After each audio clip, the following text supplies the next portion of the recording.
En este video les voy a mostrar cómo ir generando relieve en el tejido.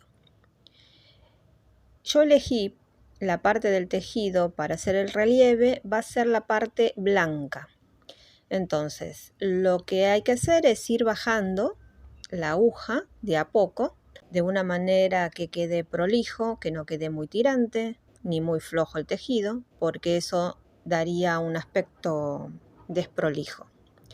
Entonces vamos a ir ubicando hacia abajo la aguja, tomando hebras y haciendo medios puntos. Una vez que estamos ubicados en donde queremos empezar a formar ese relieve, vamos a ir tomando las hebras. En este caso, al tomar la vuelta esta, al tomarla por una hebra de atrás, queda hacia adelante un cordoncito. Entonces voy a aprovechar ese cordón que quedó formado para ir pasando la aguja e ir tejiendo los medios puntos, lo cual, como los estoy tejiendo sobre esa hebra, va a quedar toda esa vuelta en relieve.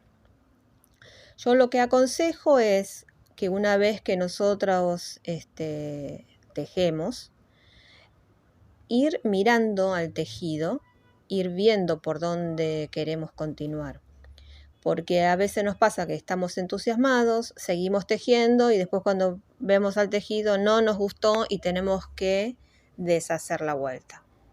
Entonces siempre está bueno ir haciendo pausas, ir viendo cómo nos va quedando, si estamos conformes con lo que estamos logrando, y entonces así podemos continuar de una manera más prolija.